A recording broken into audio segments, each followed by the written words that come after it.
So one of the most intimidating parts of painting could be having a pristine white board, canvas, paper, and then making those first marks. Because there's always the thought that you're going to ruin that perfectly pristine canvas. But here's an easy way to kind of get over that hump without even having to tackle your subject just yet. What you can do is you can prime the board or stain it with a color. Now, another reason why you might want to do this is because when you do that, you're setting down a color harmony right away. You can actually let the stain peek through, and when it does that, all those little places where it's peeking through join together and create a sense of light. So traditionally, what a lot of people do is they start with warm colors, because warm light is always going to be very welcoming. And even if you're doing something that's kind of cool, meaning like a landscape with greens and blues, when you do that, you are still able to see some of that warm color coming through, and it actually creates a nice vibration. Try and do this one-handed. So some of the colors that I have,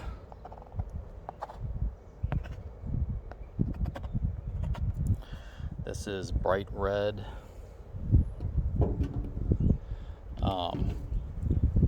Now I've seen some people that will do like a bright pink underneath, and have it peeking out, and it looks fun and playful, kind of tropical looking, with the greens and pinks and blues. But I want something that's just going to be a nice warm base. And traditionally brown could be used, but I've got some burnt sienna that I might use. But these two colors are just the bright red and then a sap green. Both of them are warm colors. Okay, I've got a cheap brush that I picked up at Lowe's or Home Depot or something. I'm going to dip that into my mineral spirits, which happens to be Gamsol. So yeah, if I just did red, it would be very, very, very bright. But I've got some green in here. So are the green and the red. That's a lot. I'm doing this underneath a tree that's shedding on me. So here's the green and the red. When they start interacting, it starts getting a little bit more brown. Let's kind of come around the side here.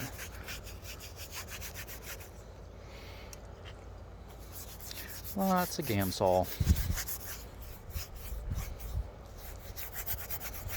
And I don't like this to be completely even. I know some people do, but they like it to be just nice even brown. But what fun is that? I kind of want some things to be a little bit off so that it gives me something to play off of. Okay, it's just a little bit of green on it still. Tell you what, I'm gonna do some yellow ochre.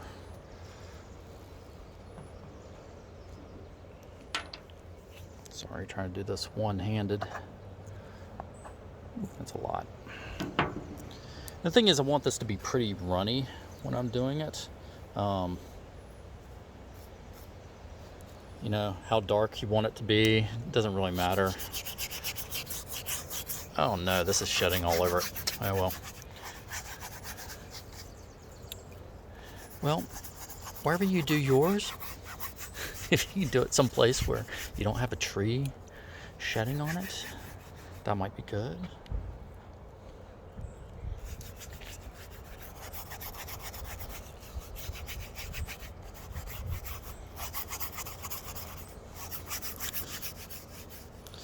yellow ochre is a nice earthy yellow.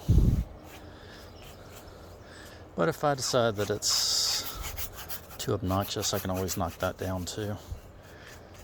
Doing the opposites are really good. So red and green are opposite on the color wheel. Opposite of yellow would be purple. I don't have any purple. I'm not even using any blues. But I do have some black. Now it's going to change that a lot. But yeah, there we go. And this is only part of it.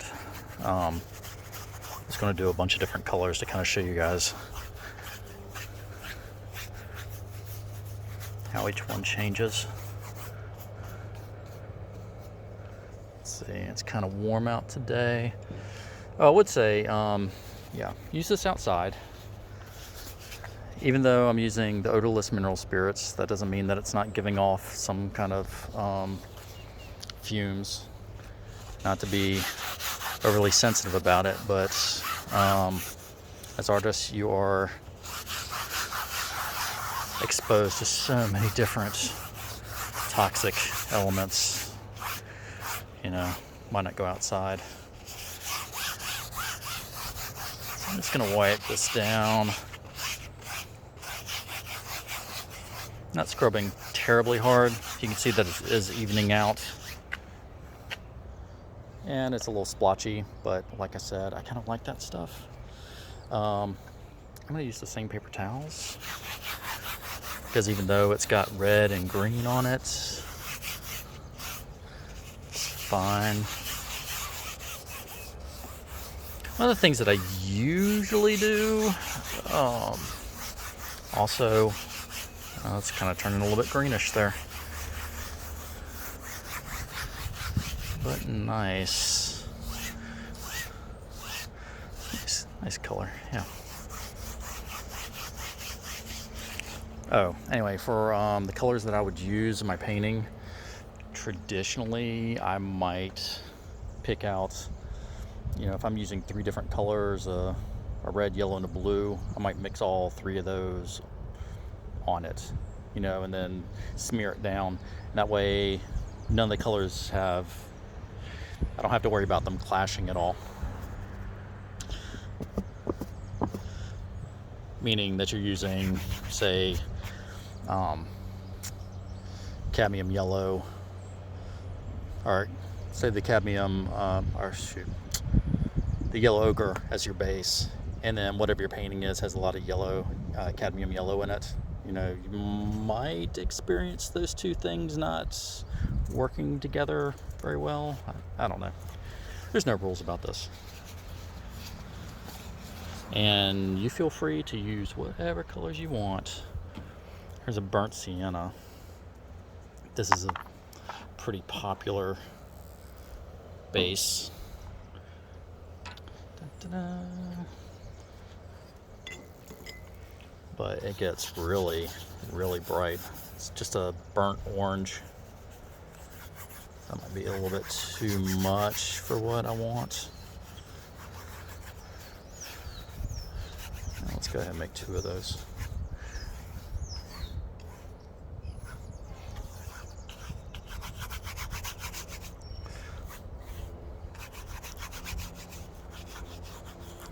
Maybe kill it with some black. Maybe kill it with some green. What if we did 1 of each? Let's do green in this one. That was way too much green. Spread that around.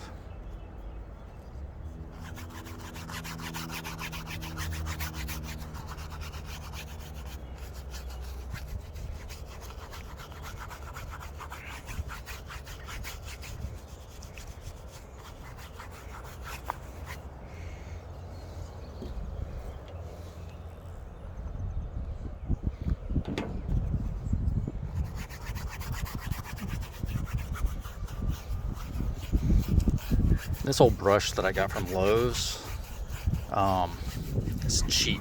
It's a really cheap house painting brush. I know I'm going to be losing bristles as I'm going because I'm scrubbing so hard.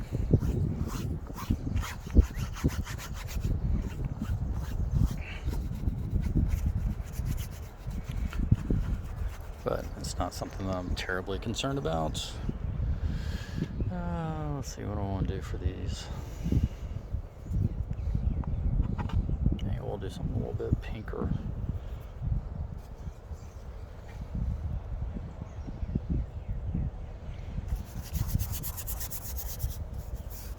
Ooh, man, that's red. That is not gonna work.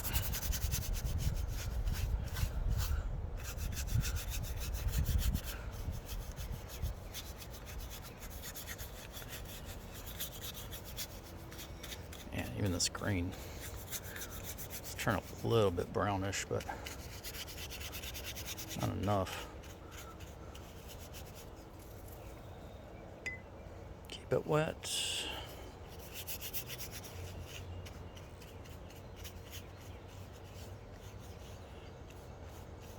You know, and you can do something really bright underneath. Bright pink, bright orange, whatever. Not that big a deal. I do want this to be nice and thin, so that, do something about that red. Let's add some black to it. That should give me a nice kind of purpley color.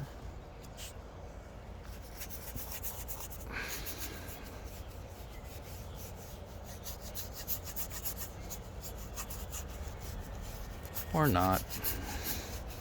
Yeah, I guess it's kind of a little bit maroon. Okay.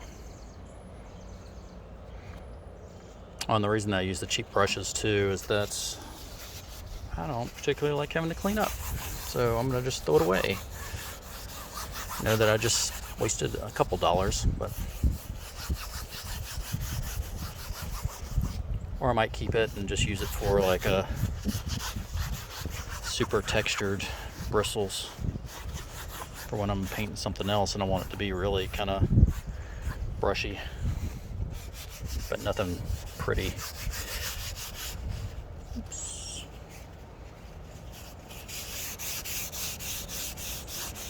Yeah.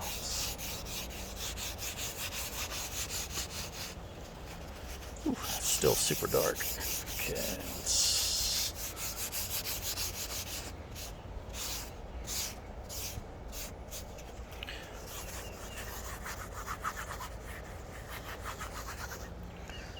and you know, I shouldn't say anything bad about stuff being dark either. I mean, sometimes you might need a darker base. But like when people talk about watercolors, you know, watercolors being light and airy, well, that's because you can see the white coming through. You can't really prime that. It's still dark. So I'm actually taking my paper towel and putting it in the mineral spirits. Oh yeah,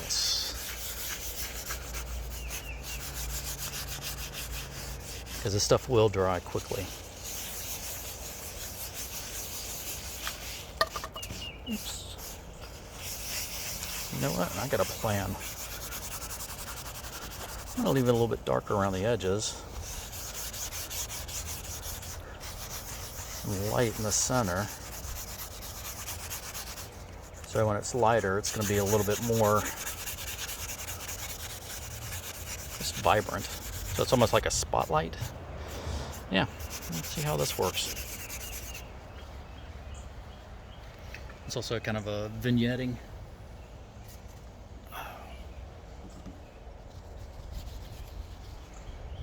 So, all right. So you see the different colors that I've got here.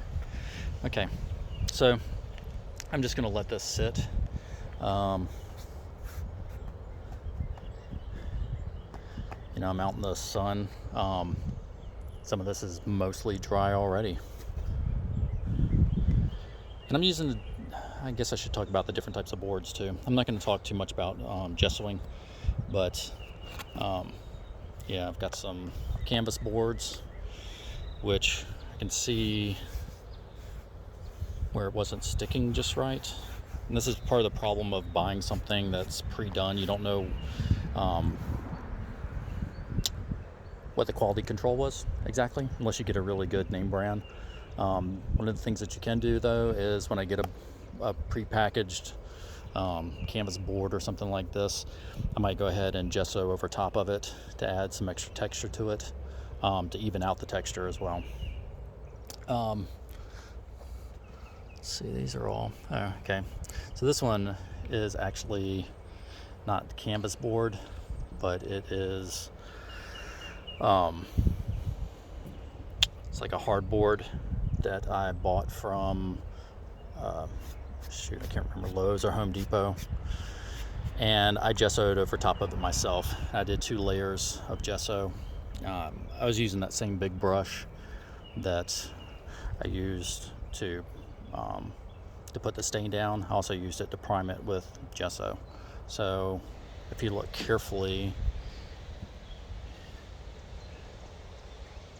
you see like the little brush texture.